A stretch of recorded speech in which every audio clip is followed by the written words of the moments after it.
Hello. Hello everyone, thanks for coming.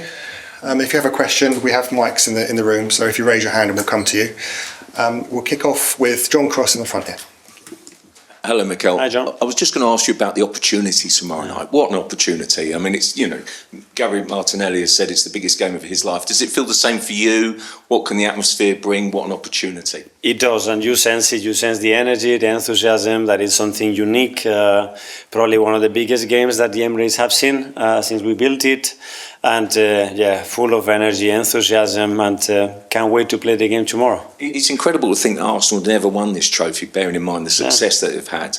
So what would that mean to you? And also, bearing in mind the season that you've had, just what would it mean to win the European Cup? Yeah, especially with the circumstances that we had this season and how we have overcome a lot of issues and challenges and the fact that the team is here. As one of the 4 best teams in Europe, it tells about the mindset, the spirit, and how much we really want it. So, yeah, we are making history. It's a beautiful story right now, but we want much more. Sam, Telegraph. Hi, Mikel. Hi. We saw how the team invested so much emotional energy, and the crowd as well, into that Real Madrid game and the atmosphere here. Is it a case of just doing that again? I mean, is it that simple? Tomorrow more, I told them, and I'm not exaggerating when I said, guys, bring your boots, bring your shorts, bring your t-shirts, and let's play every ball together. You want to do something special, that place has to be something special, something that we haven't seen, and I really hope that everybody that comes tomorrow to the Emirates and everybody's watching and following us, it brings that energy with them. Dave, Guardian. Do you feel the weight of history? Arsenal obviously never won this tournament, and it's only the 3rd semi-final. Is that sort of a big part of this? You feel it, especially because we have, fortunately, a lot of people that has worked at the club for many, many, many years, and they've never been in this position. So that tells you how unique and beautiful it is. And yeah, it's the nicest competition for any European club. We never done it, so we need to earn the right to be in that final, and everything is going to start tomorrow. And in terms of PSG, they've been absolutely excellent all season, but certainly since the turn of the year. And yet Villa showed that maybe they can be vulnerable. I mean, do you take anything from what Villa did in that second leg? Yeah, obviously you learn a lot from every game. Is different. I think the context and results from both games are very, very different. The same with Liverpool. But what I take as well, a lot of things from the game that we played here. And we understand how strong they are as a team, the individuals that they have. But we have the same. So when you get to this stage, I think the margins and the difference between the two teams is not big. Is the mindset, is the attitude, and how we're going to play the game tomorrow. Alex from TNT. Mikel, for a lot of the Arsenal fans, the atmosphere in the Emirates for the Real Madrid game was probably the greatest they felt at the Emirates, let alone maybe ever at the club. Would you say the connection between the team and the fans is the strongest it's ever been since you were here as a player and your 5 years as manager? Yes. I think since I experienced and I was part of this as a player, 100%, and hopefully it will be much better because it's very improvable still. And building your own story and having the experiences that we had lately together, I think it's going to make that relationship and that connection even stronger. And tomorrow we have a massive opportunity as well, as a club, as supporters, to demonstrate who we are and how far we still want to get together. Go to John from the BBC. John Murray. Mikel, in that second half at Villa Park, Luis Enrique said that no other team had dominated PSG like they did, but they had to take risks at the time. So tell us a little bit about how you are brave against this team. Well, I think you've seen it firsthand, the way we approach the game against Real Madrid, the way we approach the game when we played them before, the way we approach every week. That's not going to change. That's who we are, is our biggest strength. And the good thing as well about us is that we are able to adapt to very different contexts. And we have shown that again this season, because sometimes you don't want to, but the teams are able to take you to a different game and feeling comfortable playing that game and overcoming that game to put yourself in a position that you play more the game that you want is a big strength. And I think this season, again, we have demonstrated that we have the capacity to do that. And obviously, second leg, you have to go to the Parc des Princes, which is a daunting prospect. However, what do you take from having gone to the Bernabeu and finished the job? Well, I think going to the Bernabeu, I think is probably the biggest test that you can have as a European team because of the history, because of the very recent history and a lot of the things that happened there. And I think we managed that game really, really well. And I think that brings confidence and experience to a team that most of us, we never had before. Ian from TalkSport. Hi, Mikel. How are you? I'm good, thank you. Declan Rice, man of the match in both games against Real Madrid. Has £100 million ever been spent more wisely on a player than you spent on him?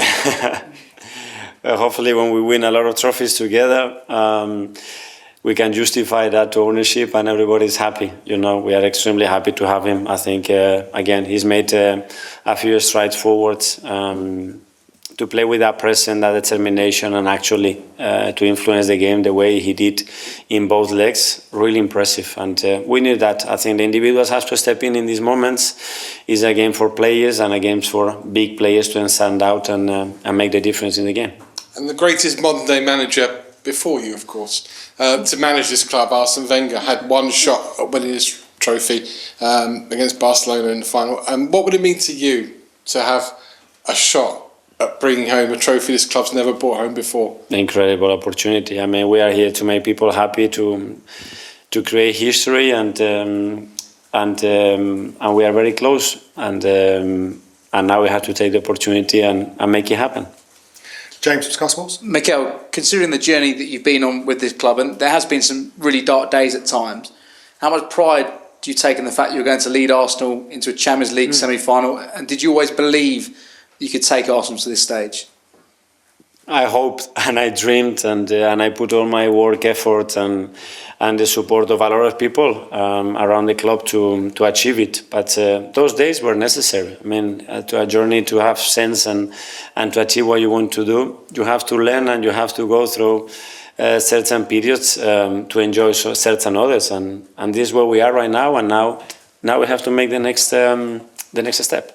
No Thomas Partey tomorrow. How much of a boost was it to have Mikel Merino back in training? And can you provide an update when it comes to Calafiori as well, and Ben White back in training today? Yeah, as well? Mikel and Ben. So obviously we know that we lost Thomas, unfortunately, very late in the game against Real Madrid. And Ben and Mikel, they were able to train. Let's see if they are able to start tomorrow. And Ricky is still not fit. Art Athletic. Hi, Mikel. I think before the Real Madrid game, you spoke about it being about more than belief, but a mindset. And I was just wondering, can you explain what that mindset looks like? Is it something that's had to kind of shift as time has kind of evolved? It's just to visualize it, to be convinced, to go on that piece thinking, we're going to beat them. We're going to be better than them tomorrow, and we're going to do everything that we understand is the right things to earn the right to win the game. And go there with that conviction and feel the conviction around it. I think it's key. If we are able to generate that energy, we're going to be much closer to winning the game. And that's what I feel, again, in the team, that we are really looking forward to play the games tomorrow, and we're going to give our very best to try to win the game. That feeling that you've described, is it something that you can kind of notice changing in real time, or is it only when you look back? I think probably you feel it because it's been so much work done before, and because the players are really resonating with what we are doing, and they feel, we can face these guys and we can be better than them. And that's the feeling we had against Madrid or the previous round or through the group stages, and that's how we feel today. I look at them in the eyes, and they can't wait to play tomorrow. That's the feeling. James, ESPN. Hi, Mikel. You talk about sensing that weight of history. How do you and the players channel that sort of most positively into the game tomorrow? Well, it's just an opportunity. I mean, we have to have the feeling that we have to hold them back tomorrow to go on that pitch and express themselves. It's a moment now to say, okay, this is who we are. This is who we are as a team. This is who I am as an individual. And I'm going to put my very best in there to make it happen and play with that mindset and leave yourself go. They know everything. Now is about, okay, where are the limits and how far I'm able and how far I want to go. That's it. And we've talked about the game in October here. I mean, obviously there's a lot happened since then. Do you think that game's relevant to tomorrow night? I think we learn from each other, and obviously it was very important for us because at the time as well, they were one of the best teams in Europe and they were performing consistently. They have an excellent coach. They've been together now for a while.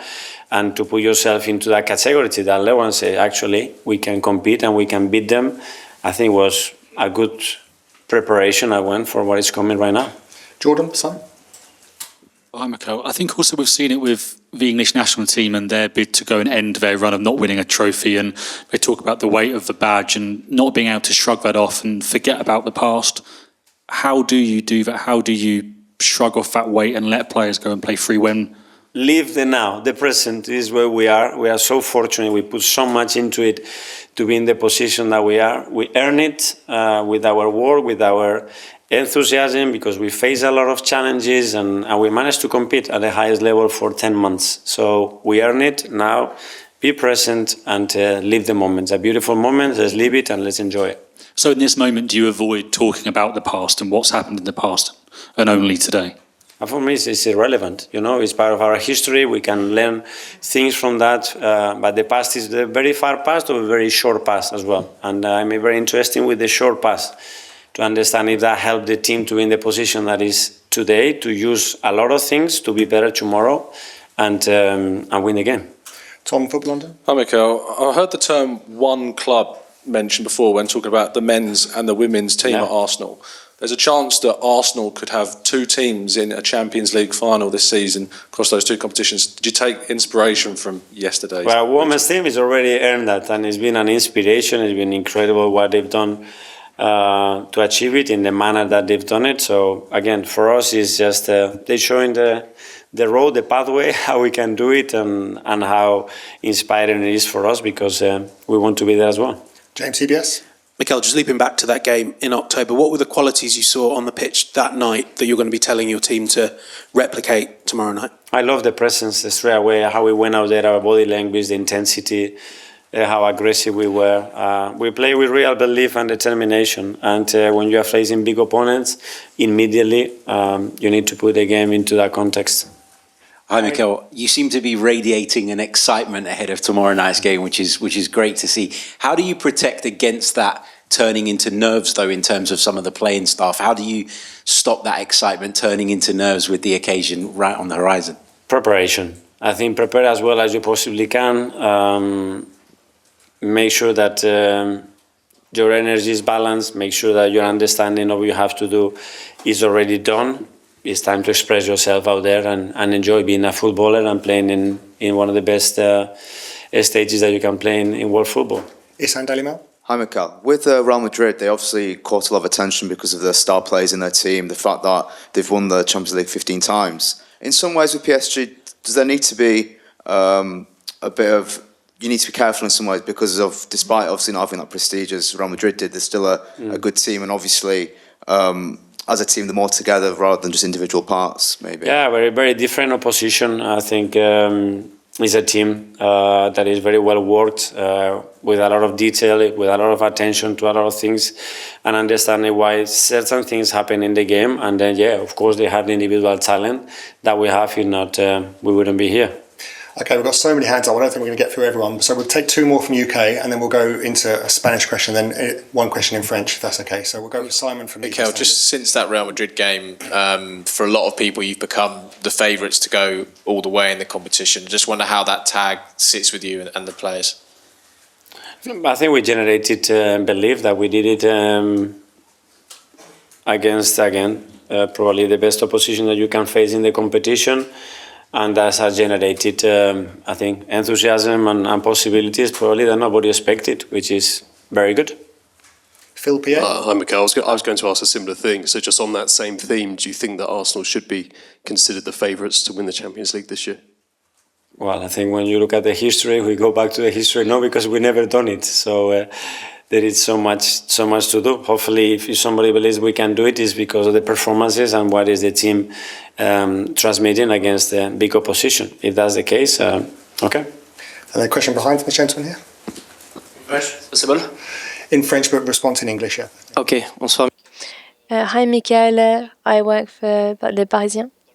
We often speak about strategy, we speak about lots of different things, but at the end of the day, when we get to the semi-final of a Champions League, is it not the team that are going to play with their hearts and be the most intense that are going to qualify for the final? So that's one, certainly. The intensity and the understanding of managing emotional moment is very important, but at the end you have to play your game and you have to deliver the quality in key moments to earn the right to win a football match against a really good opposition. Okay, finally from Marco. Hello, Mikel. I know you love the present, but you played in Paris when you were very young. Which are your remains about that year with Poch and Gabi Heinze? And just for a curious thing, I know you are focused on this game, but are you aware of the chaos blackout we have in Spain? Thank you. Yeah. Well, yeah, one of the best memories that I have as a football player, obviously, was my debut, and it was for PSG. Forever grateful for the opportunity and the experience that I had, which was incredible. They just showed me a picture now with some ex-players that I share. One of them was Ronaldinho as well, and it's a photo that I cannot take over my head. And yeah, again, very grateful. And regarding what happened in our country, very disappointed, very sad, and hopefully we can resolve that issue immediately. Okay, everyone. Thanks very much. See you tomorrow night. Thank you. Good luck. Thank you very much.